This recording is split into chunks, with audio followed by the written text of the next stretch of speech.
welcome to Sri Lanka and welcome back to the Proteas. Thanks. How does it feel to be back?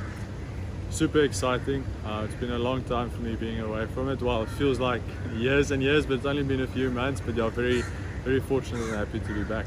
It's really awesome. How was today's practice? Yeah, unfortunately the weather didn't play together with us today, so we had an indoor session. It was very humid, and it was a good first session in Sri Lanka. I'm sure the guys enjoyed it.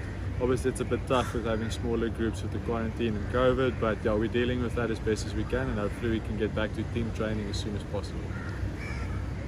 What are some of the things that you started thinking about, especially when you got to your first taste of the conditions? Probably that the wicket will be slow. Obviously it looks like the outfields will be slow as well. It won't be as fast as it is in South Africa, and I think spin and change of pace will play a massive role in the one day as in the T20. So yeah, I don't think there will be a lot of swing out there, so I think good cricket shots and hitting the space, and then I'm sure we'll be okay. Yeah, working on all of your shots against spinners. Yeah, definitely. About to put us through our paces today, so no, it was a good session. What are some of the difficulties that you encounter when you're working in a bubble situation and you have to work in smaller groups? Probably you lose a bit of connection with your teammates out there, and obviously you do spend time together from afar when we're eating. We've all got our own separate areas where we can eat and stuff like that. So obviously you miss that team environment. Obviously you've got some friends in the other groups as well, so all that team environment thing, but it's only like 3-4 sessions, so I'm sure we will. We are strong enough to get past that, so that's the only challenge. And I think it's actually more challenging for the coaches, because suddenly a normal 2.5 hour day becomes a 5 hour day because they have to service 3 groups, and I'm sure they get very tired, and it's obviously a big challenge for them. COVID-19 has pretty much changed the way that teams operate right now. What are some of the things that you have found the most challenging when it comes to COVID-19 and going on tours? I think the most challenging, and probably from my personal opinion the most disappointing, is that we can't go see countries like Sri Lanka. I mean, I've always wanted to come here. I remember 2013 we had a security officer at the Champions League trophy, and he was from Sri Lanka, and he said whenever you get here you have to come to this country and see it. It's a beautiful country, and now unfortunately we can't. So I think that is the toughest part, and then obviously because you can't do that, and obviously you sit in your room a lot, and how do you keep yourself busy? So trying to stimulate your brain in the same way, but also in a way to try and relax, because you can't be switched on the whole time in your room as well. So there's a fine line. At the moment I'm finding a bit of games the way for me to relax and then get away from everything, and then I want to be a bit more serious, like reading some books and doing some business stuff on my laptop as well. So that's what I'm trying to do to keep busy, and hopefully whenever this quarantine period is past we can have some game nights and have some interactive stuff with the whole team. You have quite a lot of varied interests. You're one of the most interesting people I think in this team. How do you split your focus like that, and how do you pull yourself back into game mode? Because it's difficult for some players to go from thinking constantly about cricket, and there's not a lot of things that will occupy your mind when you're in your room by yourself. So how do you make sure that you keep that balance and you maintain that balance between I have to plan for cricket, but also I really need to switch off, but there's not a lot to do in my room? Yeah, look, obviously, like I said, one of the ways, if I'm really not in the mood to be thinking too much and just a bit of a zombie in my room, instead of watching a movie, I like playing Call of Duty and Warzone with the guys, and that's also a bit of a social element. You've got some banter going, so that's quite fun. But obviously I think what's nice about it is there's always a door you have to go through and a lift you have to go down. So my switch on period is as soon as I go through my room door and I close that door, I now know it's cricket time, and that is the one thing. So when I get in there as well now, I don't want to be thinking too much about cricket, obviously because you're alone so much and you've got so much time with your own thoughts. You need to make sure that the other thoughts that you keep yourself busy with is completely different from the cricket, because when you get out there from your room and you only go to cricket practice, then I don't want my mind to be tired. I want it to be fresh. I want it to be to be excited to be on that pitch. I don't want to be thinking cricket in my room too much. There's a planning phase, but we also do that as a team. We also do that when I go to Gob's analyst, go to his room, still cricket time. But when I get into my room, that's me in my time, whatever I want to do. That's how I try and switch off from the cricket. And bubble life is obviously difficult for you, particularly as a husband and a father.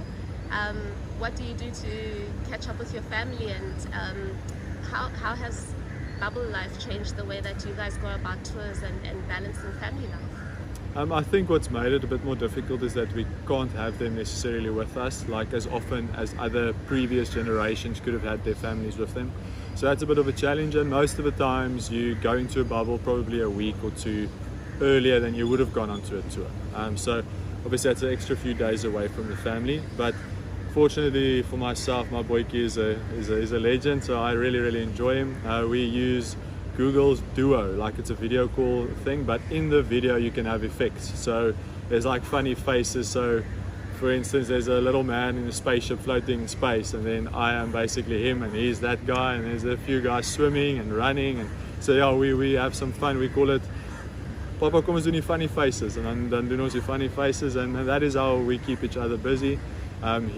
So when before 2019, they joined me in the hotel at the Western before the World Cup, and the Western gave him like a little rhino. Now he puts that every time in my bag, and that's the way I chat to him through Rhino, or we call him Western. I chat to him through that little rhino as well, and that's the only way really, because when I'm away he doesn't necessarily want to speak to me because he starts missing me too much. So I chat to him through the rhino, and he's bought me, he was actually at McDonald's the other day, he got this little Flash soft toy, and he also put that in my bag now. So that's the way I chat to him and play with him through the phone. Otherwise I don't get his attention. He doesn't necessarily want to chat to me because he sees I'm far, and whenever he looks at me, like, yeah, but that's how we deal with it. And obviously I've got a very amazing wife that supports me a lot, and she helps him with everything that he needs, and when I'm here I know he's in good hands. Fantastic. And just back into cricket mode, obviously Sri Lanka, a very formidable team when they're at home. How do you go about your planning for a team like that? Do you plan for the players that you're going to be playing against, or do you plan against the environment itself, which would be the weather, which would be the wicket, and everything else that comes with it, with traveling away from home?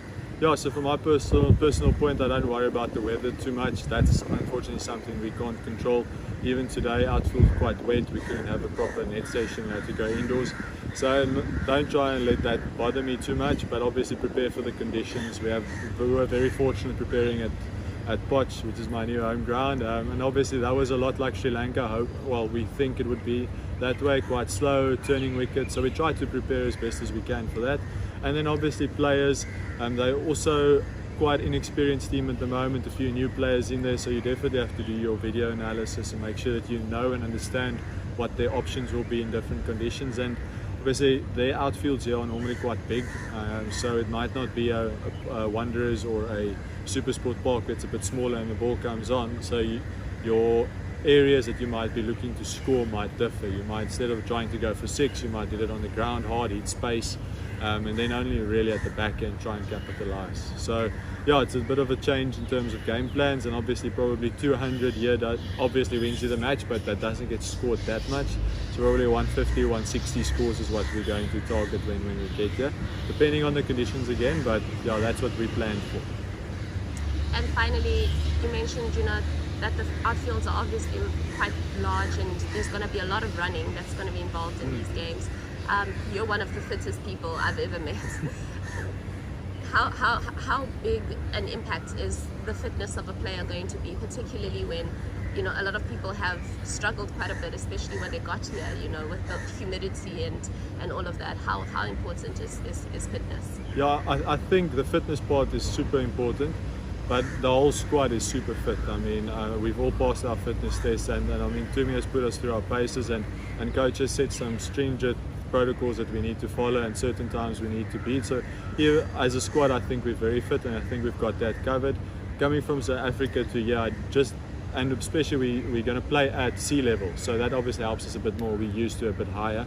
in South Africa. But one of the things that we don't have there is the humidity. So hydration will become very important. So obviously, combined with the fitness level we already have, we need to make sure that we're hydrated, and we need to make sure that's taken care of. In South Africa, 1 bottle of water in a training session would be okay. Today, I think most guys were through 4. So it's important to keep yourself hydrated. Otherwise, that's where you're going to find yourself lacking. Not necessarily in the fitness part, but more the hydration. So, final question. Your ambitions for this tour, what are they? Well, my ambitions is obviously to try and contribute to the team as much as possible. And even if I don't play, or I play as many matches as possible, for us to win this series. That is for me the main goal. And if I can have a small part in that would be awesome. But obviously, if I play, I want to be performing and hopefully put up a few man of the match performances. That's always something that I want to be doing for the team. But as long as we win it, I'll be happy.